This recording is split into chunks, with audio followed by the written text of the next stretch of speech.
Can my double eyelid creases turn out even if the incision lines look different? I had an Asian blepharoplasty, and I am almost 3 weeks post-op. From day one, I could see that the incision line or stitching on both eyes were not matching. I know swelling will need to subside before final results can be seen. I just wanted some reassurance or be mentally prepared for what to expect. Will my creases still turn out looking even? Thank you for your question.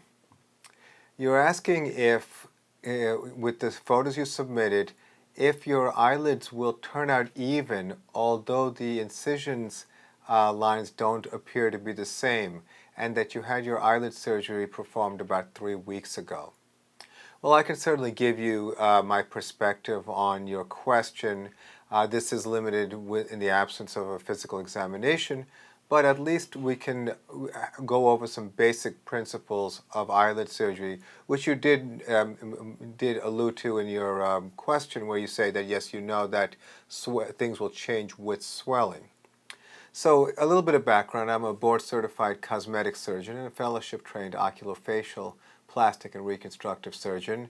I've been in practice in Manhattan and Long Island for over 20 years, and Asian eyelid surgery is an area of specialty, and I have a lot of experience with this type of surgery, and so I'll give you some guidance as to how I advise my patients regarding this procedure. Now, certainly the concerns you have are logical. You know, as a person who is not a surgeon, you're naturally going to look at the incisions and wonder if the future is also going to be as asymmetric as the present. Well, let's just review for a moment what the basic concept of eyelid crease surgery is. And that is to essentially create a connection between the skin and a muscle called the levator muscle. The levator muscle is the muscle that lifts the eyelid, and for people who are born with a natural crease, there's a natural connection between the levator muscle and the eyelid skin. So whether it's incisional eyelid surgery or non-incisional eyelid surgery, the goal is to connect the skin to the levator muscle.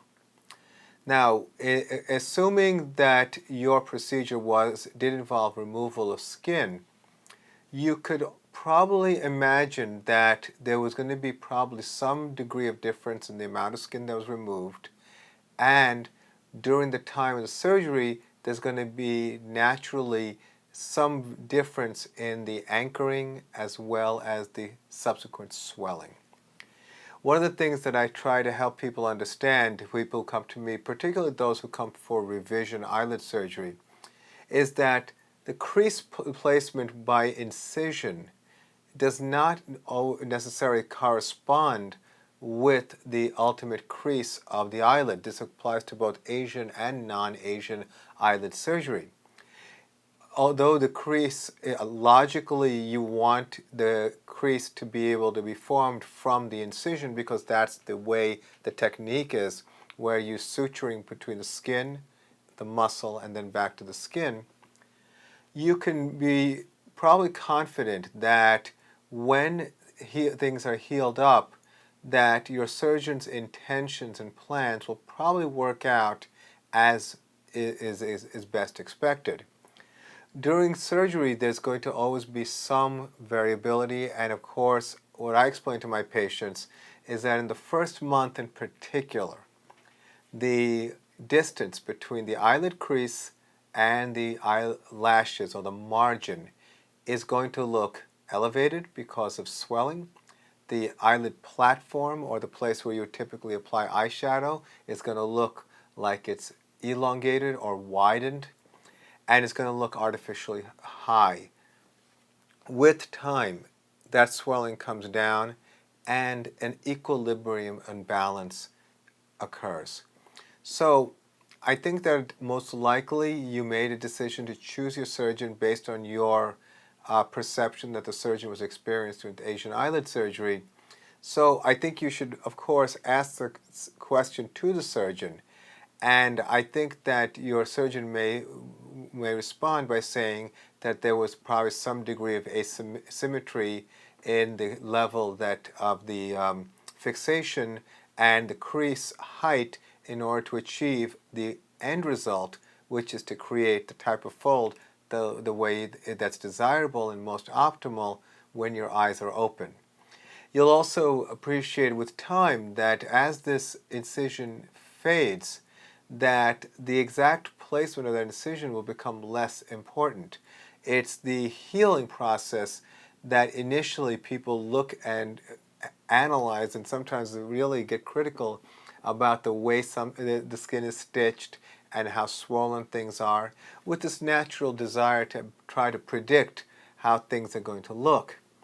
But I always try to explain that wound healing is a process that is very, very slow when you think of everything else we do in life, which is almost getting faster every day. But we're products of evolution, and this evolutionary process of healing. You think about the stages of wound healing. There's the hemostatic stage, the inflammatory stage, the proliferative stage, and then the remodeling stage. It's why a lot of my before and after pictures I take at around 6 months, because with the understanding that there is going to be some fluctuation and variability. I'd say the first month is when you see the most variability and shifting of swelling. But certainly, I think that your question should be addressed directly to your surgeon. And I think that probably when you saw your surgeon at 1 week or so and have your sutures removed, you probably raised that question. And so in our practice, we see our patients at 1 week, 1 month, 3 months, 6 months, and 12 months. However, sometimes with situations like Asian eyelid surgery, I'll see people at least after the first week when sutures are removed. I see them monthly, just to help guide them through the process of the healing stages, so that they don't feel that things are happening in a way that's not under control.